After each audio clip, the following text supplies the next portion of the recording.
નમસ્કાર, આપ જોઈ રહ્યા છો ગુજરાતની number 1 news channel news 18 Gujarati. આપણું ગુજરાત સાથે હું છું સિદ્ધાર્થ ધવાકિયા। મહત્વના સમાચારથી કરી શરૂઆત।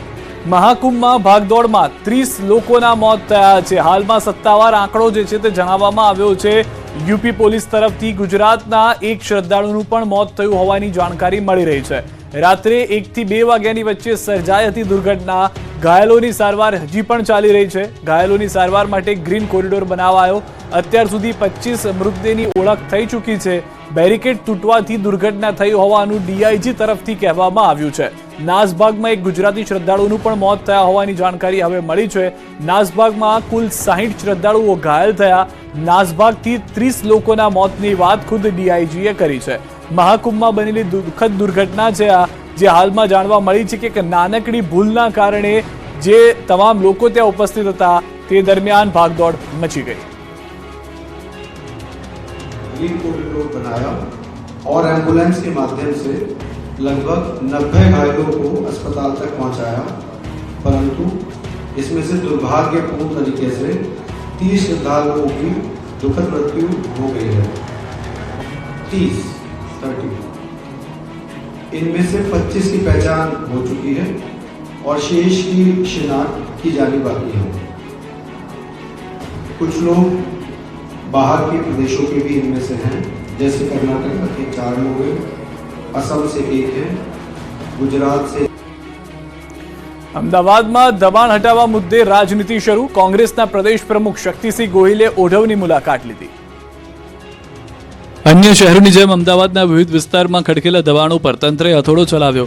અમદાવાદ શહેરના ઓઢવ વિસ્તારમાં રબારી વસાહતમાં અનેક લોકોએ સરકારી જમીન પર વર્ષોથી પાક્કું બાંધકામ કરી દબાણ કર્યું હતું। આ અંગે અમદાવાદ મહાનગરપાલિકાએ અનેકવાર નોટિસ આપવા છતાં દબાણો ન હટાવતા અંતે મનપાની ટીમે બુલડોઝર સાથે પહોંચી તમામ 300થી વધુ ગેરકાયદેસર મકાનો જમીનદોસ્ત કર્યા હતા। કેટલીક દુકાનો પણ તોડી પાડવામાં આવી હતી, જેથી દબાણકર્તાઓમાં સન્નાટો પ્રસરી ગયો। રબારી વસાહતમાં અનેક લોકો ઘર વિહોણા થયા, જેને લઈને હવે રાજનીતિ પણ ગરમાઈ ગઈ છે। જેથી દબાણો દૂર કરાયા ત્યાં ગુજરાત કોંગ્રેસના પ્રદેશ પ્રમુખ શક્તિસિંહ ગોહિલ પહોંચ્યા હતા। સ્થળની મુલાકાત લઈને સ્થાનિકો સાથે વાતચીત કરી હતી। ઘર વિહોણા થયેલા લોકોની વ્યથા પણ જાણી। આ તકે ભાજપ પર પ્રહાર કરતા શક્તિસિંહે કહ્યું કે પથ્થર દિલ માણસ પણ અહીં આવે તો હૃદય દ્રવી ઉઠે। વિધવા મહિલાનું ઘર પણ તોડી પાડવામાં આવ્યું। યુવા નેતાને ટાર્ગેટ કરવા માટે મકાન તોડ્યા હોવાનો આક્ષેપ કર્યો। મહત્વનું છે કે એમસીએ રોડ રસ્તા પહોળા કરવા ઓઢવની રબારી વસાહતમાં 300 જેટલા ગેરકાયદે મકાનો તોડી પાડ્યા હતા, જેથી સ્થાનિકોમાં ભારે આક્રોશ વ્યાપ્યો છે। આ તરફ નડિયાદમાં 13 દુકાનો પર ચાલ્યું બુલડોઝર। આ રીતે નડિયાદમાં પણ ધણધણ્યું બુલડોઝર। નડિયાદ ટાઉન પોલીસ મથકની સામે આવેલી 13 દુકાનોને દૂર કરવામાં આવી, જેના એક દિવસ પહેલા આ દુકાનોના ભાડુઆતોને તાત્કાલિક દુકાનો ખાલી કરી આપવા માટે સૂચના આપી દેવામાં આવી હતી અને બીજા દિવસે સવારે મહાનગરપાલિકાની ટીમ દ્વારા આ દુકાનોને તોડવાની કામગીરી હાથ ધરવામાં આવી હતી। એમજીવીસીએલની ટીમ અને મહાનગરપાલિકાના ડેપ્યુટી કમિશનરે પહોંચી દુકાનો તોડવાની કામગીરી હાથ ધરી। દુકાન તોડતી વખતે કોઈ અનિચ્છનીય ઘટના ન બને તે માટે નડિયાદ ટાઉન પોલીસનો ચુસ્ત પોલીસ બંદોબસ્ત ગોઠવી દેવામાં આવ્યો। આવનાર દિવસોમાં હજુ પણ નડિયાદમાં અન્ય ખડકેલા વર્ષો જૂના દબાણ ખસેડાય તો નવાય નહીં। બુધવારે મહાનગરપાલિકાના 2 જેસીબી અને ટ્રેક્ટર સાથે સ્થળ પર પહોંચતા દુકાનદારોમાં નાસભાગ મચી ગઈ હતી અને યુદ્ધના ધોરણે ભાડુઆતો દુકાનનો સામાન ખાલી કરાવવા કવાયત હાથ ધરી હતી। ભરૂચમાં 510 એકર પર ખડકેલ ગૌચરની જમીન પર ફર્યું ટ્રેક્ટર। ભરૂચના જંબુસર તાલુકાના સારોદ ખાતેથી જિલ્લાનું સૌથી મોટું દબાણ દૂર થયું। તાલુકા વિકાસ અધિકારી તરફથી 27 જેટલા દબાણકારોને નોટિસ પાઠવવામાં આવી હતી।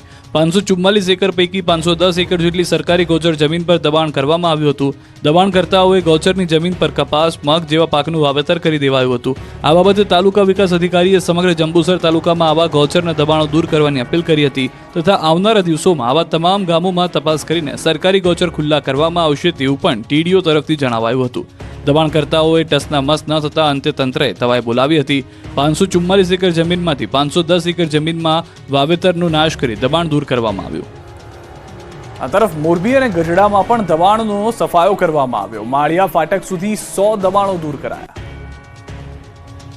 મોરબી મહાનગરપાલિકાએ 1 વીક 1 વોર્ડ અભિયાન અંતર્ગત શહેરના મુખ્ય માર્ગો પરથી દબાણો હટાવવાની મહત્વપૂર્ણ કામગીરી શરૂ કરી છે, જેથી આજે મહારાણા પ્રતાપ સર્કલથી માળિયા ફાટક અને ત્રાજપર ચોકડી સુધીના વિસ્તારમાંથી લગભગ 100 જેટલા નાના મોટા કાચા પાકા દબાણો દૂર કરવામાં આવ્યા।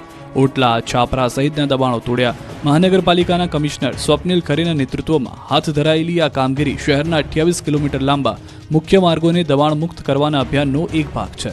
મુખ્યમંત્રીના વિશેષ નિર્દેશ બાદ શરૂ થયેલા આ અભિયાન હેઠળ દર બુધવારે એક વોર્ડના એક રોડ પરથી દબાણો હટાવવામાં આવશે. આ પગલું શહેરમાં ટ્રાફિકની સમસ્યાને હળવી કરવા અને નાગરિકોને સરળ અવરજવર માટે લેવામાં આવ્યું છે. મહાનગરપાલિકાના અધિકારીઓના જણાવ્યા મુજબ આગામી સમયમાં પણ આ અભિયાન નિયમિતપણે ચાલુ રહેશે અને શહેરના તમામ મુખ્ય માર્ગોને ક્રમશઃ દબાણમુક્ત કરવામાં આવશે. આ અભિયાનથી શહેરની સુંદરતા અને વ્યવસ્થામાં નોંધપાત્ર સુધારો થશે તેવી અપેક્ષા છે. આ બાજુ ગીર ગઢડાના બોડીદરથી કોડીનારના ફાફણી રોડ પર તંત્રનું બુલડોઝર ફરી વળ્યું. છેલ્લા ઘણા વર્ષોથી બંને ગામને જોડતા માર્ગ પર દબાણ હતા, જે ગીર સોમનાથ જિલ્લા કલેક્ટરના આદેશથી દૂર કરાયા. સવારથી જેસીબી સાથે પહોંચીને દબાણોનો સફાયો કરાયો. અંબાજીમાં દબાણ હટાવવાની કામગીરી સર્વે નંબર 8માં દબાણ હટાવવાનું શરૂ. પોલીસ ફોર્સની હાજરીમાં કામગીરી. જિલ્લા પોલીસ વડા, એસડીએમ સહિતના અધિકારીઓ સ્થળ ઉપર પહોંચ્યા.